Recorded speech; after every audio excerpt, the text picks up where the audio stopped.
Konflik perebutan wilayah Sabah makin memanas setelah pagi tadi tentara Malaysia menyerbu desa Tanduo, Lahad Datu, Sabah. Penyerbuan melibatkan jet tempur. Ya, kini kita akan bergabung dengan rekan Dodi Kusmayadi di Biro TV One di Kuala Lumpur, Malaysia. Kita akan tanyakan kepada Dodi. Dodi, bagaimana situasi terkini dari penyergapan militer Malaysia di desa Tanduo tersebut? Ya, Alfat, Yomi, dan pemirsa, memang operasi penyergapan atau operasi penyerangan dari pasukan tentara Malaysia ke desa Tanduo yang kepada para pengikut atau pendukung Sultanan Sulu telah masih berlangsung.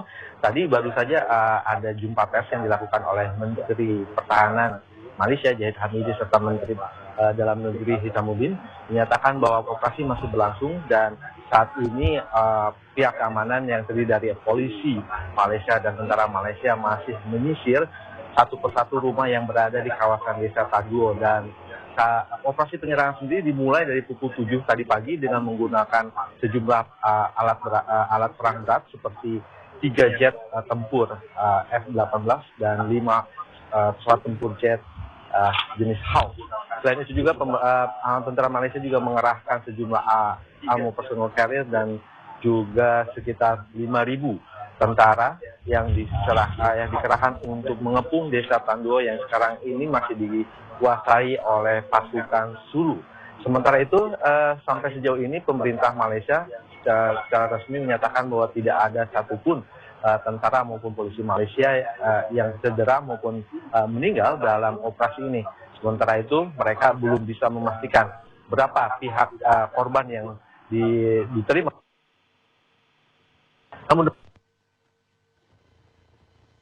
itu satu siang tadi pihak kepolisian Malaysia masih menyatakan bahwa operasi atau penyerangan masih terus dilakukan karena dari pihak Sulu sendiri masih melakukan pembalasan dengan melakukan tembakan-tembakan ke arah aparat keamanan Malaysia. Dan sementara itu kami kabarkan bahwa pihak pemerintah Filipina sendiri mengaku sudah membuat daya upaya agar operasi penyerangan ini dapat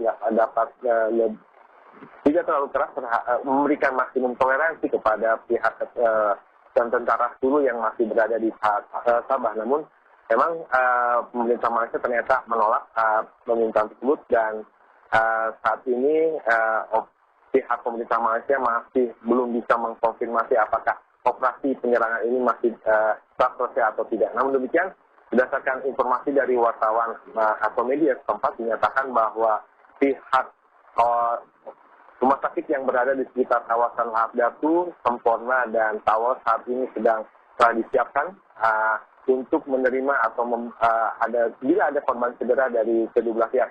Dan sementara itu juga pihak tentara masih menjaga di sejumlah pintu masuk menuju desa Tanduo, dan masyarakat diungsikan seluruhnya di kawasan tersebut, dan media atau wartawan lokal maupun asing yang sedang meliput kawasan tersebut pun dilarang untuk masuk ke kawasan area peperangan. Demikian. Baik, Dodi, bagaimana dampak dari penyerangan ini terhadap warga Indonesia yang berada di sana, khususnya TKI begitu?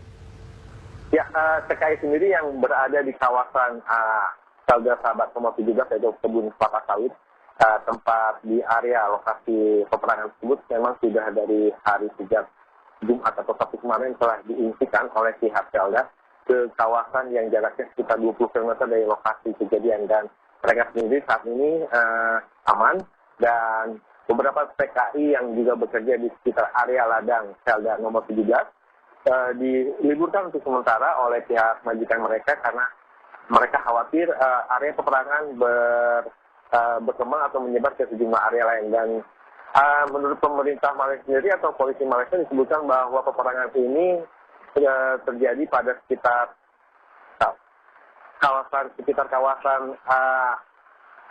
desa Tanduo tersebut, dan mereka menyatakan bahwa kawasan tersebut dilarang untuk masuk di sekitar 4 km persegi, dan pasukan Sulu sendiri saat ini berada di daerah tersebut dan sedang di monitoring atau sedang diperiksa satu persatu di kawasan tersebut oleh pasukan keamanan Malaysia. Demikian. Bisa dipastikan bahwa di wilayah Sabah saat ini memang tidak ada warga sipil di sana seperti itu, Dodi? Betul, di kawasan area peperangan sendiri, sejak tadi malam pemerintah Malaysia dan pasukan keamanan telah mengungsikan seluruh warga Malaysia ataupun warga asing yang berada di kawasan tersebut, dan sehingga di kawasan peperangan tersebut hanya ada dua pihak, yaitu tentara dan polisi Malaysia. Sementara di pihak lain adalah sekitar ada 200 atau 180 pasukan tentara dari Kesultanan Sulu. Area peperangan sendiri hanya ada di satu kawasan atau satu titik, yaitu di kawasan Desa Tanduo di kawasan Hadatu. Sementara di area lainnya sendiri dapat dikatakan masih aman karena fokus dari peperangan atau penyerangan dari tentara Malaysia sendiri hanya di Desa Tanduo sendiri. Demikian. Bisa dijelaskan dari informasi yang Anda dapat di lokasi di sana, seberapa mencekamnya penyerangan di sana? Apakah serangan jet-jet tempur itu sering terjadi di sana seperti itu, Dodi? Ya, memang penyerangan dari jet tempur yang digelar oleh pemerintah Malaysia hanya terjadi pada sekitar pukul 7, dan itu pun hanya berlangsung sekitar 10 hingga 15 menit, karena setelah penyerangan yang dilakukan oleh jet tempur, kemudian baru masuklah pasukan infanteri dan artileri dari pihak tentara Malaysia. Sampai sekarang jet-jet tempur sendiri tidak lagi melakukan penyerangan, dan sekarang yang bekerja tinggal pasukan infanteri dan pasukan infanteri dari pemerintah Malaysia, tentara dan maupun dari polisi Malaysia. Demikian.